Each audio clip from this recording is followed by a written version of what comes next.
Welcome to the Trackpads podcast, your go-to destination for exploring the rich history, strategies, and leadership lessons of warfare.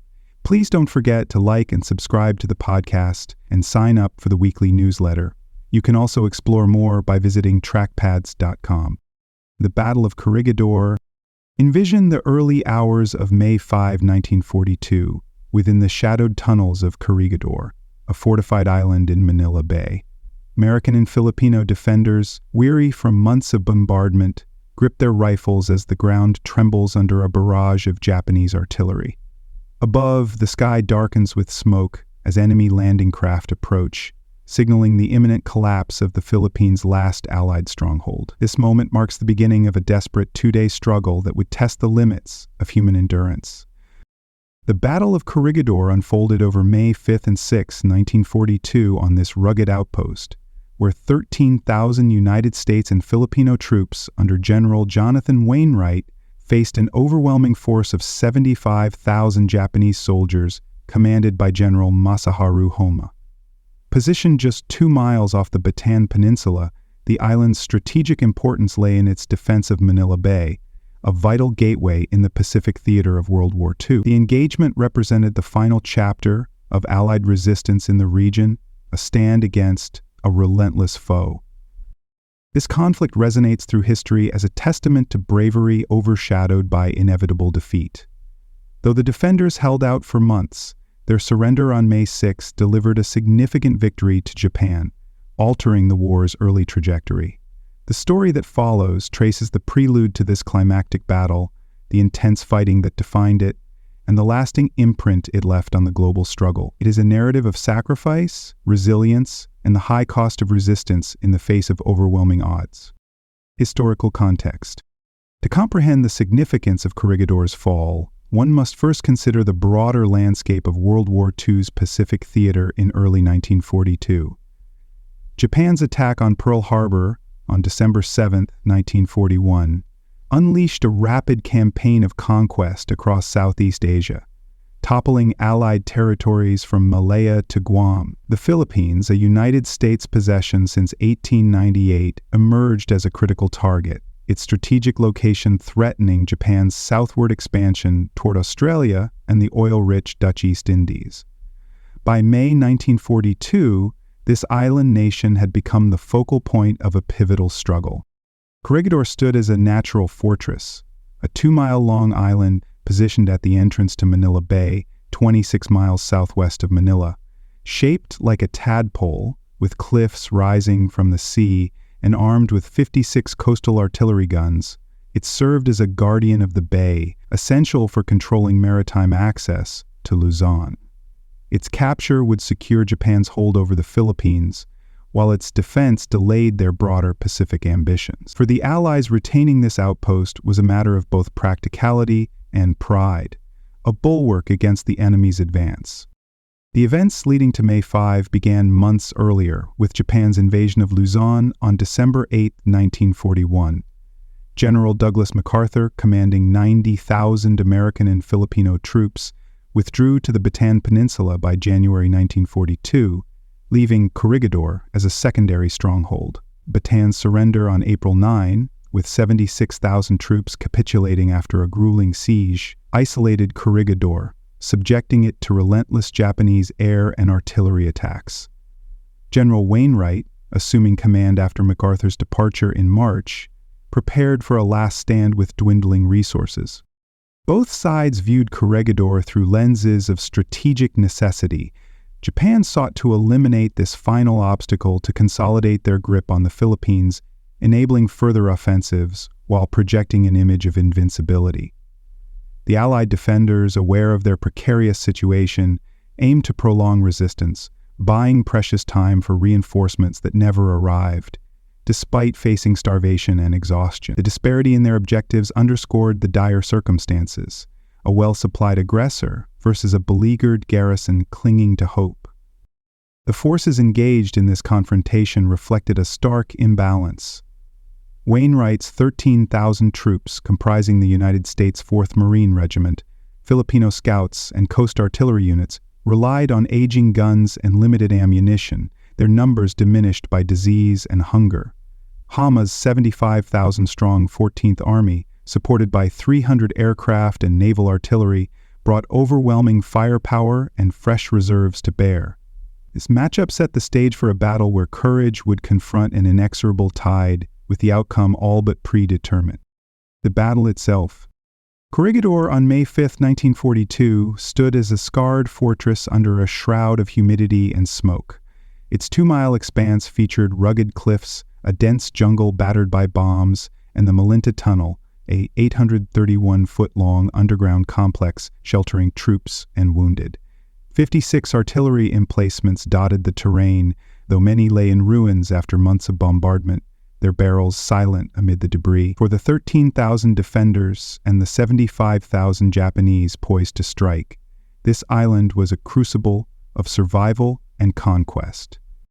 The battle's prelude began with Batan's fall on April 9, shifting Japan's focus to Corregidor. Over the ensuing weeks, more than 500 air raids and artillery barrages rained down, delivering 1,500 tons of explosives that shattered batteries and morale alike.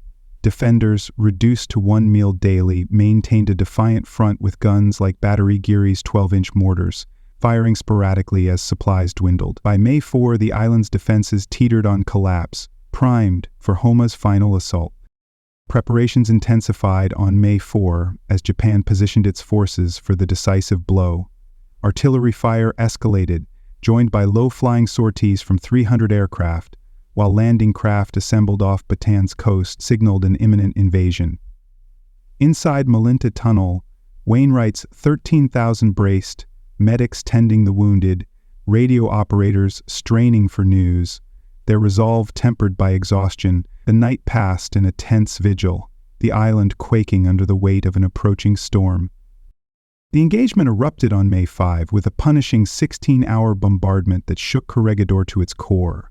16,000 shells fell, leveling key positions like Batteries Hearn and Geary, reducing jungle cover to ash and silencing most remaining guns by evening. Defenders returned fire with what little ammunition remained, their efforts dwarfed by the Japanese onslaught from Batan's heights. At 10 at night, Homma launched his first wave, 2,000 troops of the 61st Infantry, onto North Point's beaches, initiating the ground assault. The initial clash unfolded in darkness on May 5 as the invasion hit the shore. 800 men of the 4th Marine Regiment met the Japanese at North Point, engaging in fierce hand-to-hand combat across rocky terrain. Rifles cracked, grenades burst, and shouts pierced the night, but by midnight Denver Battery fell to the attackers, securing a foothold despite heavy losses. Dawn on May 6 revealed a grim scene, half the landing force dead or wounded, yet the Japanese held ground. The advance westward gained momentum on May 6 as Japan reinforced its position.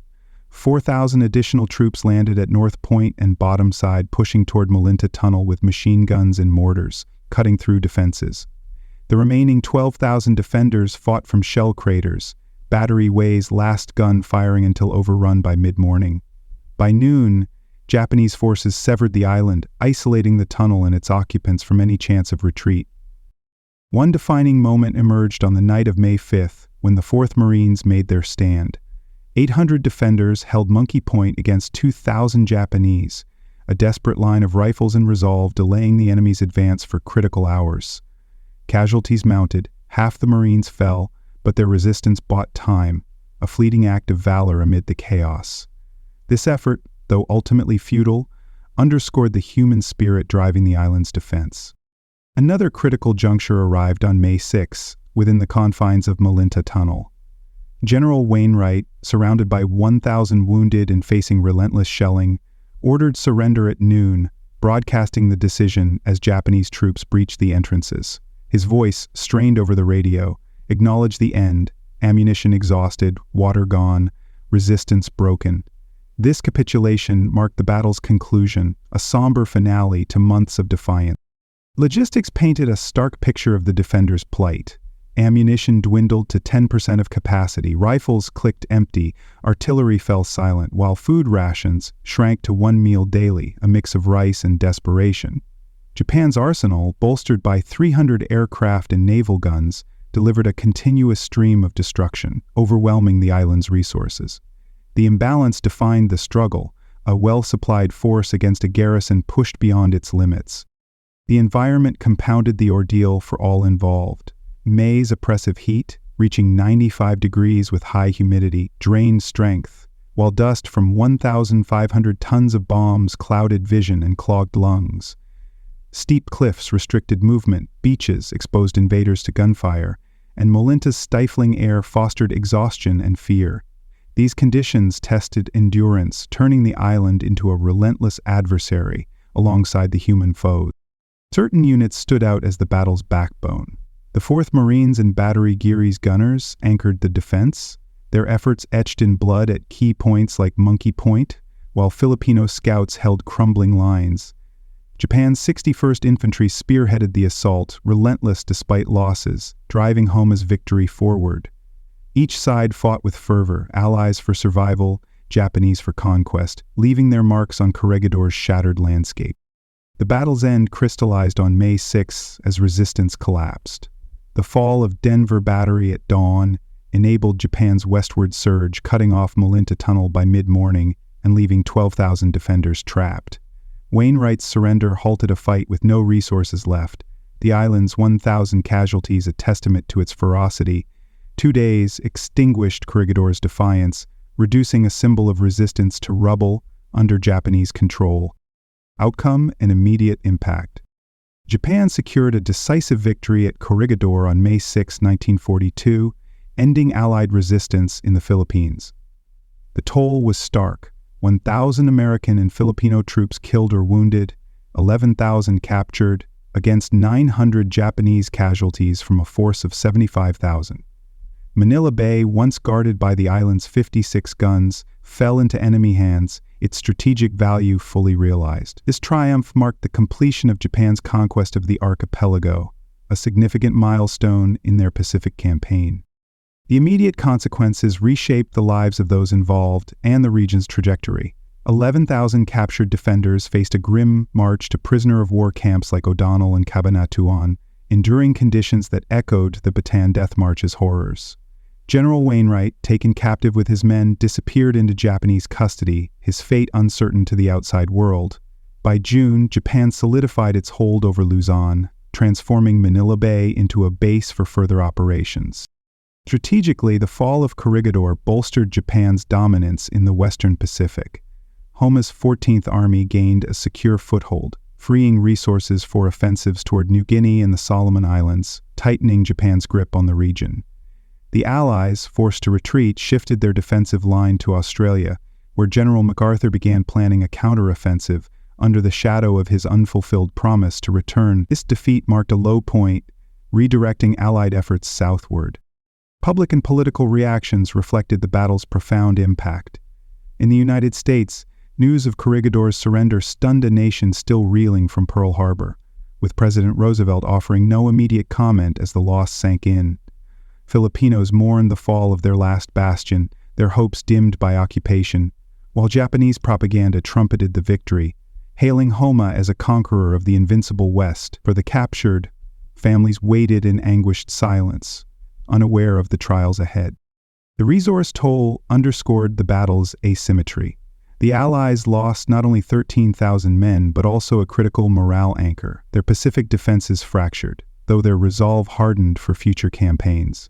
Japan's 900 casualties strained an army stretched across Asia, but the prize of Manila Bay, its ports and potential oil routes, strengthened their logistical network. Corregidor's capitulation shifted the war's balance, if only temporarily, in Japan's favor. Legacy and analysis. The Battle of Corregidor carved a scar that shaped World War II's Pacific narrative. Its 5-month resistance, from December 1941 to May 1942, delayed Japan's broader advance by 6 critical months, providing the Allies time to regroup in Australia and prepare for battles like Midway. This prolonged stand influenced the eventual United States return in 1945, when Corregidor was recaptured in a fierce campaign that avenged its earlier loss. For the defenders, their endurance became a symbol of sacrifice that resonated beyond the immediate defeat. Assessing its success reveals a complex picture of valor and inevitability. Tactically, the battle ended in failure. 13,000 defenders succumbed to 75,000 attackers in 2 days. Yet their 5-month defiance inflicted a strategic cost on Japan, tying up resources and exposing vulnerabilities. The human toll was severe, with 1,000 killed or wounded, but their resistance inspired Allied morale during a dark period.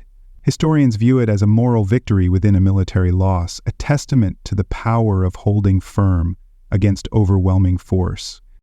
The lessons from Corregidor echo in later conflicts, particularly in the realm of island warfare.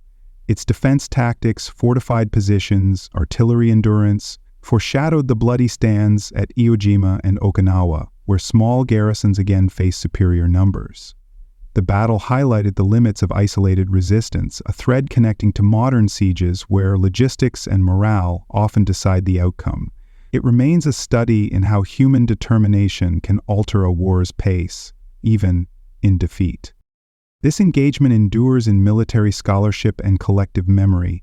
Institutions analyze Wainwright's leadership under duress and the 4th Marines' tenacity, while the 11,000 prisoners' survival through captivity shaped narratives of resilience.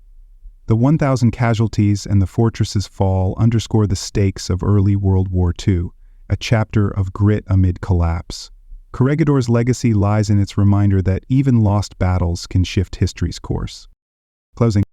The Battle of Corregidor distills to 2 days of intense struggle that marked the end of Allied resistance in the Philippines. General Wainwright's final radio message on May 6, "We're done," captured the exhaustion and inevitability of surrender, a poignant end to a 5-month ordeal.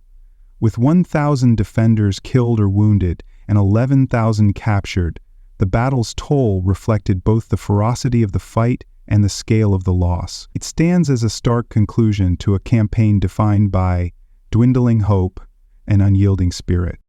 This battle's significance rests in its human cost and the courage it revealed. 1,000 lives lost, 11,000 men marching into captivity, and a fortress that held out far beyond reason.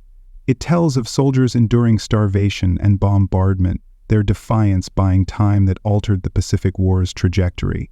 We recall it for the lessons it imparts. Resilience can defy odds, even when victory slips away. Corregidor's silence after May 6 speaks louder than its guns, a haunting echo of sacrifice in a global struggle. Thank you for tuning in to this episode of the TrackPass podcast. Don't forget to check out the TrackPass online newsletter, where we take things to the next level with multimedia content. Each issue features fascinating and informative photos, videos, and articles that bring the stories of military life to you in a dynamic and engaging way. Be sure to subscribe at trackpass.com to stay informed and entertained. Until next time, stay curious and keep exploring the incredible world of military history and life.